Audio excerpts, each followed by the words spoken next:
A hora de começar a estudar para a ETEC pode ser um grande desafio para muitas pessoas. Seja porque boa parte de quem vai prestar o vestibulinho da ETEC sempre estudou em escola pública e aí não teve uma base muito boa, ou então porque as pessoas ainda estão no 9º ano e nunca viram física, química ou biologia na vida, ou até mesmo tem pessoas que terminaram os estudos há anos, às vezes há mais de uma década, e assim não lembram uma vírgula do que aprenderam no colégio. Mas hoje eu vim aqui justamente para mostrar para você que começar a estudar para ETEC não precisa ser um bicho de 7 cabeças. E eu vim te mostrar exatamente por onde começar nos seus estudos. Então, espere a vinheta e vem comigo, porque aqui você aprende de verdade como passar no vestibulinho.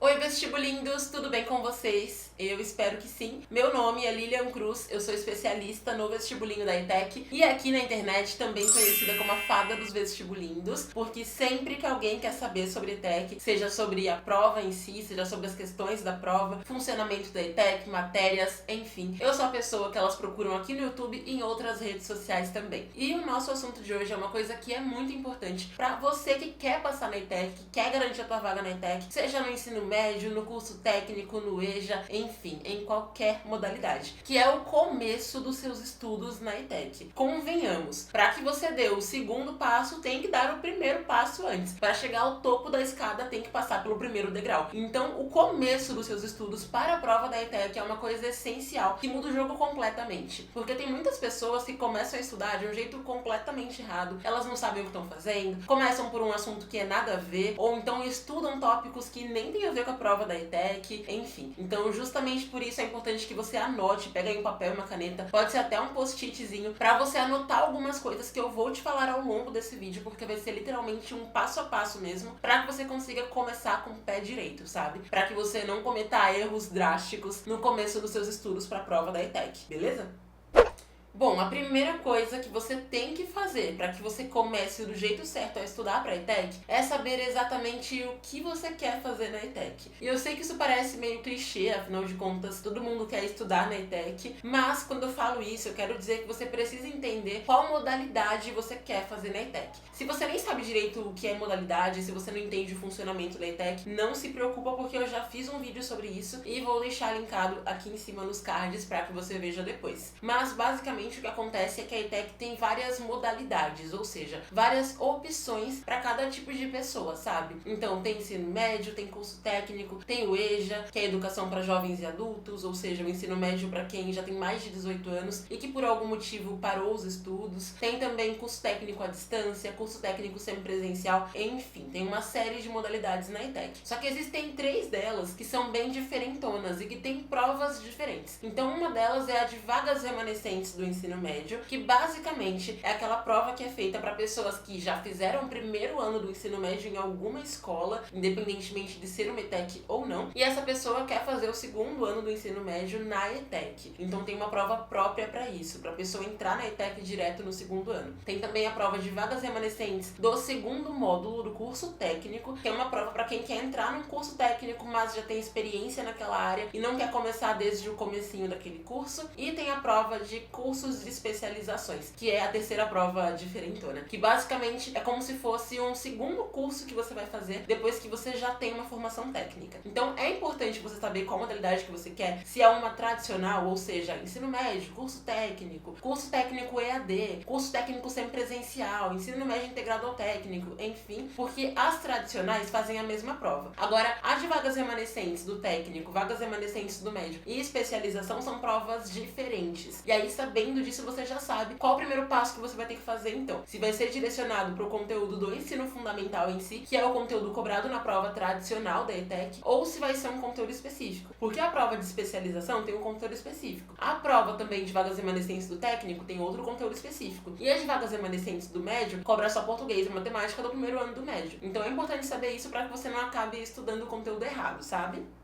A segunda coisa que você tem que fazer é conhecer o seu grau de dificuldade, mas antes disso quero lembrar uma coisa importante aqui. Independentemente do curso técnico que você queira fazer na ETEC, a prova é a mesma. Então se você escolheu fazer curso técnico, que é uma modalidade do vestibulinho tradicional, digamos assim, não importa se vai ser o curso técnico de enfermagem, edificações, eletrônica, eletroeletrônica, administração, contabilidade, farmácia, nutrição, a prova vai ser a mesma, tá bom? Então, sabendo disso, depois de você já escolher a modalidade que você quer fazer, porque isso vai direcionar o estudo que você vai ter que fazer, quais conteúdos que vão ser importantes para você, é interessante que você conheça o seu grau de dificuldade. Isso tanto de forma genérica, quanto em relação aos tópicos, mas começando de forma genérica aqui. Então, o que eu quero dizer com isso? É o seguinte, começar sempre é complicado para todo mundo, porque a gente fica meio perdido sem saber para onde ir, justamente por isso que eu estou te direcionando nesse vídeo, mas tem pessoas que têm ainda mais dificuldade, seja porque elas sempre tiveram dificuldade na escola, porque elas não aprenderam algumas matérias ainda, porque elas terminaram os estudos há muito tempo e realmente não lembram nada que elas estudaram, enfim. Então começos são mais complicados para algumas pessoas. E saber o teu grau de dificuldade vai ajudar você a não cometer deslizes muito graves no começo dos seus estudos. Por exemplo, começar por um tópico que você considera quase impossível, sabe? Então imagina comigo aqui só pra você entender. Pensa numa pessoa que nunca fez um bolo na vida. A pessoa sempre fez só aqueles bolos de caixinha, sabe? E aí a primeira vez que ela vai ter que fazer um bolo assim, fazer toda a massa, todo o recheio, tudo, ela pega a receita de um bolo de casamento. Ela vai ter uma dificuldade muito grande. É bem provável que ela não consiga fazer. Por que isso? Porque se a pessoa nunca fez um bolo na vida, ela precisa começar pelo fácil. Ela não pode começar pelo bolo de casamento, sabe? Agora, se você é uma pessoa, então, que tem uma dificuldade muito grande, se você é uma pessoa que não consegue resolver regra de 3, não dá pra você querer começar por uma coisa que é muito difícil pra você. Não dá pra você querer colocar, por exemplo, matemática todos os dias no seu estudo, se você nem aguenta ver matemática que você começa a chorar, sabe? Então é importante que você analise a tua dificuldade, analise os teus limites pra você saber por onde você começar, tá bom? E uma coisa que é muito importante nisso é você dividir os seus estudos de acordo com o seu nível de conhecimento. E assim, então você vai separar os tópicos que você vai ter que estudar em níveis, nível fácil, nível médio, nível difícil, tá bom? Isso é diferente do FDI, já vou explicar o FDI também. Mas basicamente, quando eu falo de classificar em fácil, médio e difícil, você vai pegar, por exemplo, matemática e vai ver os tópicos de matemática que são mais cobrados no vestibulinho da ETEC, ou seja, os tópicos principais que você tem que estudar pro vestibulinho, porque se você não estudar, você vai se dar mal na prova. Então você pega os tópicos de matemática e vê qual deles é fácil, qual é médio, qual é difícil, pra que assim você sempre comece pelo fácil. Independentemente de você ser uma pessoa que tem facilidade em matemática, você tem que começar pelo fácil, que é pra você retomar aquela informação que talvez faça um tempo que você não tenha visto, sabe? Então sempre classifica os tópicos de cada matéria como fáceis, médios ou difíceis, tá bom? Em relação às matérias em si, tem uma técnica que eu criei pra passar nos vestibulares que se chama FDI, ou seja, facilidade, dificuldade e impossibilidade. Então isso é em relação às matérias em si, não aos tópicos. Por exemplo, se você é uma pessoa que manja muito de humanas, acha humanas muito fácil, então história vai ser facilidade pra você. Se você acha que matemática é difícil, vai ser difícil pra você. E se você é uma pessoa que acha que biologia é impossível, biologia vai ser a sua impossibilidade. E isso tem muito a ver com o seu cronograma, porque é importante que no seu cronograma você mescle as matérias respeitando essa técnica FDI pra que você consiga ter um estudo mais produtivo. Inclusive já falei sobre cronograma aqui no canal, então eu vou linkar o vídeo em que eu falo sobre cronograma, porque tem muita gente que comete uns deslizes assim horríveis, do tipo baixar cronograma pronto da internet e achar que vai funcionar você seguir o cronograma dos outros, ou então fazer um cronograma de acordo com o seu gosto, assim, aí vou colocar as matérias que eu gosto e não colocar as matérias em geral, tá bom? Então é muito importante que você mensure o seu conhecimento. Inclusive uma coisa que a gente faz com os Power alunos, que são os alunos da ETEC Power, é ter uma sondagem para cada tópico, ou seja, antes de cada aula, todos os Power alunos têm que fazer uma lista de questões, que não é a questão que eles vão ter que acertar, sabe? São questões justamente para medir o grau de conhecimento dos Power alunos. Então a pessoa faz a sondagem, né? O Power aluno faz a sondagem, e aí antes de ver aquela aula, aquela pessoa já sabe se ela tem um grau de dificuldade maior para ela, ou se é uma matéria mais fácil, porque isso vai interferir também no quanto você vai se dedicar durante aquela aula, sabe? Então sempre muito importante você medir o seu grau de conhecimento em relação a tudo que você estuda, para que assim você consiga ter um estudo muito mais produtivo, não sobrecarregue sua mente, não fique travando nos estudos e assim por diante. Ok, Li, mas como eu vou saber o meu grau de dificuldade em cada matéria, em cada tópico, para que eu consiga dividir então entre fácil, médio e difícil, e para conseguir fazer o FDI, sendo que eu nem sei quais são os tópicos cobrados passados na ETEC. E é o seguinte, respira e não pira, porque eu já resolvi isso pra você também. Aqui no canal eu já disponibilizei a Checklist ETEC, ou seja, a checklist é uma lista dos principais tópicos que você tem que estudar de português, matemática, biologia, química, física, história, geografia, que são as matérias que são cobradas no vestibulinho da ETEC. Então você pode baixar a checklist de graça. Vou deixar aqui linkado também o vídeo em que eu falo sobre a checklist e mostro como você usar a checklist, porque isso é muito importante. E também vou deixar o link para baixar a checklist aqui na descrição, para que você consiga fazer o download e consiga usar nos seus estudos. Porque assim você vai conseguir dividir as matérias, vai conseguir organizar o cronograma também, para você conseguir ter um estudo produtivo para a ETEC, sempre começando pelo nível fácil, depois pelo nível médio e indo por fim pro nível difícil, para que assim você não se sobrecarregue, não atropele os conteúdos, tá bom? Então a ordem que você vai estudar é uma coisa muito importante também. E aí tem muita gente que me pergunta o seguinte: Pri, ok, mas assim, por qual matéria exatamente eu começo? Qual matéria eu devo focar mais nos meus estudos? E é o seguinte, a matéria que você vai começar é uma coisa que depende muito de você. Eu não posso dizer assim,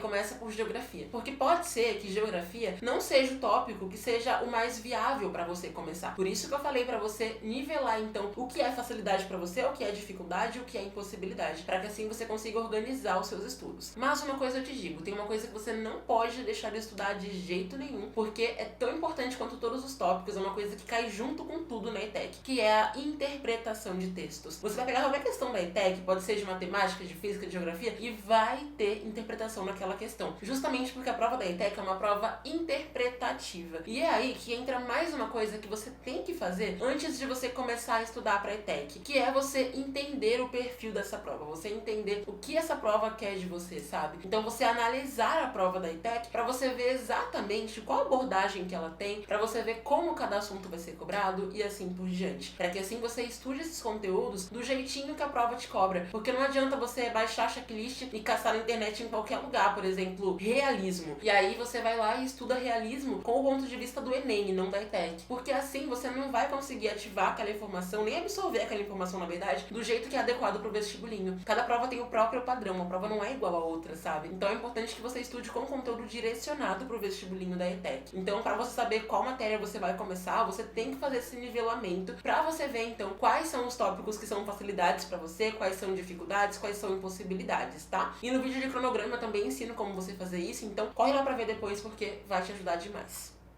Próximo passo essencial nos seus estudos para ETEC é você entender que seu cérebro não aceita desaforo. E é um desaforo para ele quando você estuda hoje e aí você fica uma semana sem estudar e só volta na próxima semana. Ou então você estuda hoje e pior ainda, você fala: nossa, eu estudei 10 horas hoje, então só vou voltar a estudar daqui a 10 dias. Isso pro cérebro é um desaforo. Por quê? Porque o cérebro é preguiçoso, não tem jeito. O meu é preguiçoso, o seu é preguiçoso, o da sua mãe é preguiçoso. O cérebro de todo mundo é preguiçoso. Ele não gosta de ter que começar coisas justamente porque dá trabalho. E quando você não tem consistência nos seus estudos, isso dá mais trabalho pro cérebro, porque ele vai sempre ter que recomeçar tudo aquilo, sabe? Então pra ele é como se fosse uma ofensa. Ele pensa assim: poxa, me dediquei pra caramba naquele dia, agora vou ter que me dedicar pra começar tudo isso de novo. Já reparou que às vezes quando você estuda hoje, aí você passa muito tempo, você já esqueceu o que você estudou, você não tem mais a mesma determinação, você não se dedica, você perde o foco, perde a concentração? Então, justamente pelo fato de que o cérebro gosta de hábitos, de coisas que a gente faz quase em modo automático, sabe? É por isso que, por exemplo, escovar os dentes de manhã é tão fácil. Tem gente que já acorda, salta da cama, já escova o dente. Por quê? Porque é um hábito que você tem na sua rotina. É por isso que tantas blogueiras fazem vídeo de rotina da noite. E se elas fizerem 10 vídeos de rotina da noite, os 10 vídeos vão ser iguais, porque aquela blogueira faz todo dia a mesma coisa. Então, o estudo pro teu cérebro tem que ser uma coisa com essa mesma frequência da rotina matinal ou da rotina noturna da blogueira, enfim, sabe? Então não dá pra você estudar hoje e só voltar daqui a 3 semanas porque não deu vontade de estudar amanhã, por exemplo. Você não tem que seguir só a sua vontade, tem que seguir exatamente o que é necessário que você faça. Essa é uma coisa que o cronograma ajuda, mas a disciplina é essencial, porque simplesmente ter um cronograma, se você não tiver disciplina, não vai te fazer ter consistência. Então assim, vale muito mais a pena você estudar um pouquinho a cada dia, durante todos os dias da semana do que você estudar muito em um dia só. O cérebro demora muito de criar o hábito se você decide estudar só uma vez por semana, sabe? Então tenta estudar a maior frequência que você puder na semana. Ou seja, se você é uma pessoa que é muito atarefada e não consegue estudar de segunda a sexta, pelo menos, separa 3 dias na semana que você consegue manter o foco nos estudos. 3 dias em que você tem horários disponíveis, que você consegue estudar, que você não tem muitos compromissos, enfim. Porque assim o cérebro vai criar aquela consistência com mais facilidade. Se você estudar literalmente todos os dias um pouquinho, porque sempre focando na qualidade do seu estudo e não no tanto de horas que você vai passar ali estudando, sabe? Então se você estudar um pouquinho todos os dias, diariamente, você vai conseguir ter um resultado muito melhor no vestibulinho da ETEC do que aquela pessoa que para um único dia no mês e estuda 30 horas seguidas, tá bom?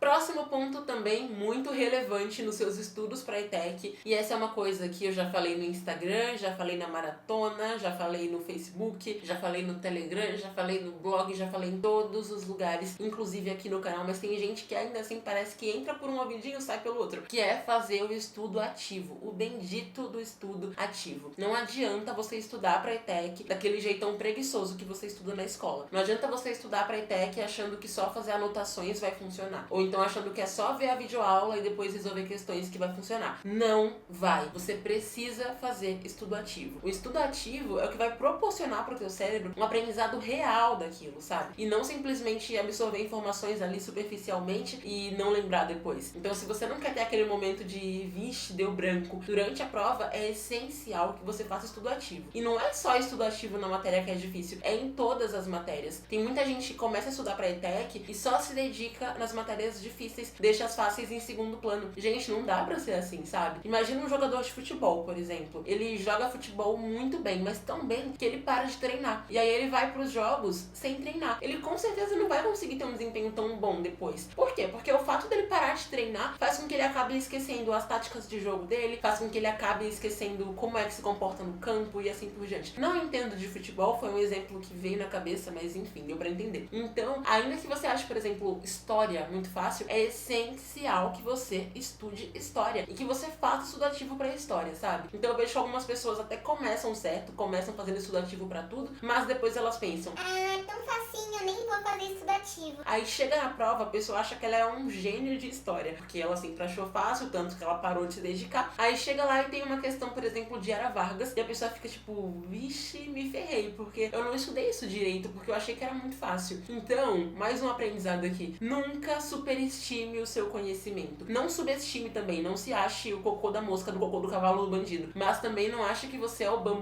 que você sabe tudo, porque o nosso cérebro trola a gente às vezes. Às vezes ele não quer estudar aquilo que você acha fácil, só pra não gastar um tempinho ali, sabe? E aí você vai aproveitar pra ficar, sei lá, maratonando série na Netflix, quando na verdade você estudar aquele assunto, ainda que você tenha conhecimento dele, ia fazer com que você ativasse mais aquela informação nas memórias de longa duração e não esquecesse na hora da prova. Então, anota isso pra você não esquecer, por favor. Faça estudo ativo com todas as matérias, beleza? Ok, Li, já entendi então que eu tenho que fazer estudo ativo pra literalmente todas as matérias, até pra aquelas mais fáceis. Já entendi que eu tenho que ter consistência nos meus estudos. Já entendi que eu preciso me organizar, que eu preciso saber quais são os tópicos mais cobrados e que isso já tem na checklist. Já entendi que tem perfil da ETEC. Beleza, mas assim, por quais tópicos de cada matéria eu começo? Porque eu nunca sei por qual tópico começar. Eu fico meio assim, será que eu começo matemática por regra de 3 ou por equação? Enfim, por onde eu começo em cada matéria? E é o seguinte, é justamente pra acabar com essa tua dúvida que existe uma coisa que eu chamo de tópicos basais. O que são os tópicos basais? São aqueles tópicos que basicamente servem de base pra que você estude. Basais, basicamente base. Ficou engraçado isso, mas tudo bem. Então, os tópicos basais, eles são essenciais e eles têm que ser bem no comecinho dos seus estudos pra que você comece a subir os próximos degraus. Então, imagina, por exemplo, a construção de uma torrezinha. Pra que essa torrezinha chegue desse tamanho aqui, ela precisa começar por um bloquinho bem pequenininho que tá aqui embaixo, tá vendo? Então, ó, tem um pequenininho aqui. Sem ele, a torre fica voando e ela deixa de ser uma torre. Então, você precisa começar pela base. Por quê? Porque essa base é o que vai te dar capacidade, é o que vai te dar conhecimento para que você aprenda tópicos mais difíceis. E é justamente isso que muita gente não faz. Então, tem muita gente que começa a matemática, por exemplo, por equação de primeiro grau. Até porque as pessoas pensam assim: ai, mas operações básicas parece uma coisa tão fácil. Inclusive, já falei sobre operações básicas, que fazem parte dos tópicos basais de matemática, então vou deixar o vídeo linkado aqui, pra que você veja depois, tá bom? Porque é um assunto essencial. E assim, a pessoa que começa, por exemplo, por equação de primeiro grau e ignora completamente operações básicas, vai ter dificuldade na hora de fazer uma divisão ali na equação. Ou vai ter dificuldade na hora de fazer uma regra de 3. Ou vai ter dificuldade quando ela for estudar, por exemplo, porcentagem. Porque tudo isso depende de operações básicas. Justamente porque operações básicas estão nos tópicos basais, sabe? Então o tópico basal te dá base pra você seguir caminhando. A mesma coisa em português. É muito difícil você entender o que é um período, por exemplo, ou o que é uma oração se você não entende o que é um substantivo, sabe? Então você precisa começar pelo tópico basal, pela parte mais básica. É aquilo que faz parte do nível mais fácil. É como se fosse o abaixo do fácil algumas vezes. Então, pra você entender, por exemplo, biologia celular, pra que você entenda como é que as células vão se dividir, pra que você entenda o que é uma mitose, você precisa entender primeiro a organização da célula, sabe? Como a célula é formada, o que são as organelas e assim por diante. Em geografia também. Então, quase todas as matérias têm tópicos que vão anteceder aqueles tópicos que são realmente muito importantes pro vestibulinho. Então, são os tópicos basais. São aqueles tópicos que vão servir de base. E se você é uma pessoa que tem bastante dificuldade mesmo, aí é que você precisa focar bastante nos tópicos basais. Defina um tempo ali, determina um período pra você estudar só os tópicos basais, sabe? Antes de você começar os assuntos mais avançados. Porque assim você constrói a sua base. Você fundamenta os seus estudos, como eu gosto de dizer, pra que assim você consiga avançar sem surtar. E também pra que você consiga avançar e chegar até a prova, sem correr o risco de na prova não saber fazer, por exemplo, uma divisão com vírgula, simplesmente porque você não focou em divisão, que é um tópico basal dentro de operações básicas. Ou então sem o risco de você chegar numa questão que vai te perguntar o que é artigo e você não saber o que é um artigo, que é um tópico basal também. Então, foca nos tópicos basais nesse comecinho pra você conseguir estruturar os seus estudos, pra você conseguir avançar nos estudos. Porque quem começa pelo mais difícil tropeça no meio do caminho. É como se fosse essa torrezinha aqui, ó, sem a base. Vou tirar a base, é o que acontece.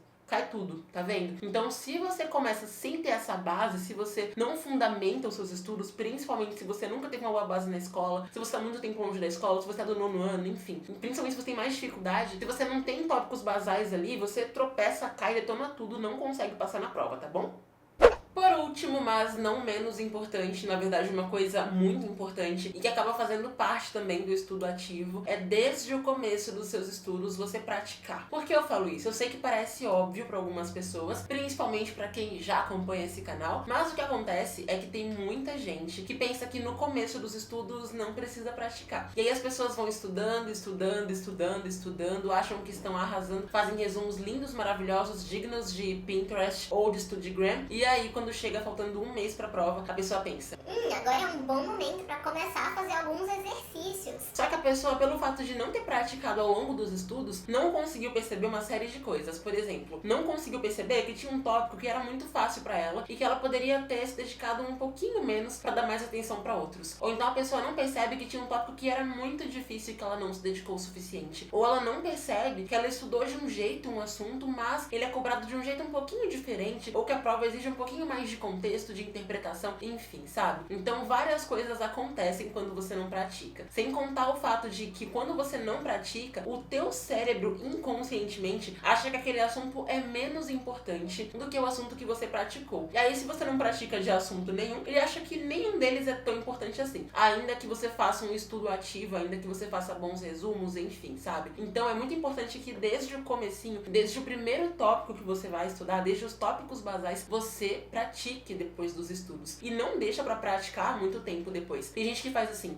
hoje eu vou estudar organização celular. Daí, daqui a 2 semanas eu resolvo as questões. O teu cérebro já vai ter perdido parte daquela informação, você já vai ter até esquecido algumas coisas, o cérebro não vai ver mais a mesma relevância porque você não reprocessou aquela informação várias vezes. Então o que vai acontecer é que o risco de você ir muito mal naquele exercício, ter que estudar tudo de novo, ou então de você nem conseguir fazer, é muito grande. Por isso, tenta sempre resolver questões o mais próximo possível do dia que você estudou e depois você vai revisando aquele assunto, sabe? Pra que assim você consiga driblar a curva do esquecimento. Mas jamais, em hipótese alguma, caia no erro de não praticar. Porque se você deixa pra praticar muito depois que você estudou, ou pior ainda, se você acha que praticar só perto da prova, já era, sabe? O que acaba acaba acontecendo é que você não vai conseguir ter um bom desempenho, você não vai conseguir mensurar o seu aprendizado, você não vai conseguir saber em que você tem que melhorar, o que você já tá bom, o que você precisa aperfeiçoar um pouquinho assim, o que você precisa interpretar mais, enfim. E um ponto importante aqui em relação a exercícios é que você entenda que você não tem que fazer questões só pra você acertar, sabe? Tem muita gente que tem um ego tão grande que a pessoa pensa que ela tem que gabaritar todas as listas. Ok, é muito legal quando você gabarita, eu realmente sei como é isso e sei que a gente realmente fica feliz. Só que se você foi mal numa lista, significa que você ainda tem tempo de melhorar, sabe? Então tem muitas pessoas, quando vão mal numa lista, elas tinham colocado tanta expectativa para aquelas questões que elas pensam assim: ai, nem vou estudar mais, porque eu fui mal. Lilian, por favor, estou desmotivada. Gente, ir mal numa lista de questões é muito melhor do que ir mal na prova. Então, quando você faz uma lista de questões de fixação, por exemplo, e você percebe que seu desempenho tá meio ruinzinho naquela matéria, não significa que é o fim do mundo. Significa que você tem que melhorar naquele conteúdo, que você precisa se dedicar um pouco mais, que você precisa talvez revisar com mais frequência, ou que teve algum ponto que você não prestou atenção e não colocou no seu resumo, que você precisa ver, por exemplo, uma questão comentada, enfim. Então, sempre que você estudar, resolva questões e não vá fazer as questões só com aquela expectativa de acertar tudo, tirar uma foto, postar no Instagram dizendo gabaritei. Não é pra ser só assim. Ok, quando você gabaritar, posta mesmo, parabéns pra você. Quando você não gabaritar, quando você errar uma, duas, 10 questões, para e pensa, o que eu posso melhorar, sabe? Porque os erros que você comete durante seu processo de estudos vão fazer com que você melhore e chegue à prova já com um preparo muito melhor, sabe? Então, uma coisa que muita gente faz também, que é muito errado, é ver o gabarito antes de terminar uma lista. Pelo amor de Deus, jamais faça isso. Por quê? Porque quando você olha a resposta antes de você terminar, você vai ter aquela tendência egoísta e egocêntrica do seu subconsciente de você querer marcar o que você viu no gabarito só pra você dizer pra você mesmo, você se iludir, mentir pra você e pros outros também que você acertou aquilo, sendo que você não acertou, sabe? Então primeiro resolve a lista inteira, depois olha o gabarito. Não fique naquela fúria de eu vou ver só a resposta dessa aqui, porque você acaba vendo de outras e acaba marcando a certa só pra querer aparecer e no fim das contas isso não vai te dar resultado, porque você mentir no teu processo de estudos vai atrapalhar o teu dia da prova, porque na prova você não tem como ver o gabarito antes de terminar, você não tem como trollar o sistema, sabe? Então nunca se iluda desse jeito, tá bom?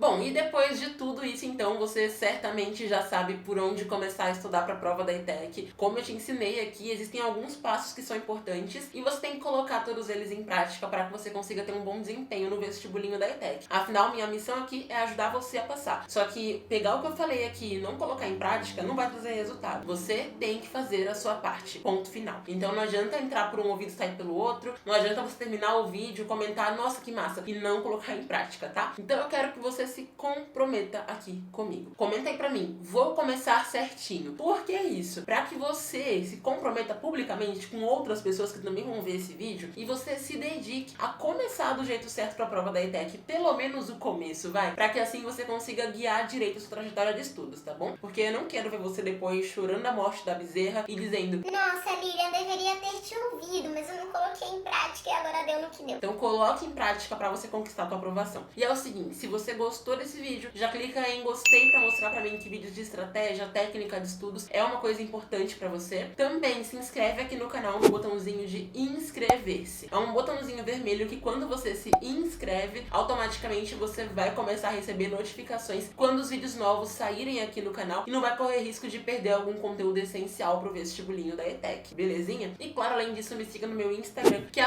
@LilianCruzOficial, com 2 L's no meio, vai passar aqui na tela pra você, porque no meu Instagram, toda semana eu tiro dúvida nos stories, tem quiz nos stories, tem muito post massa pra ajudar você a conquistar a tua aprovação. Então me siga no Instagram também pra ficar por dentro de tudo. Então é isso, um big beijo, a gente se vê no próximo vídeo, bons estudos pra você. Tchau!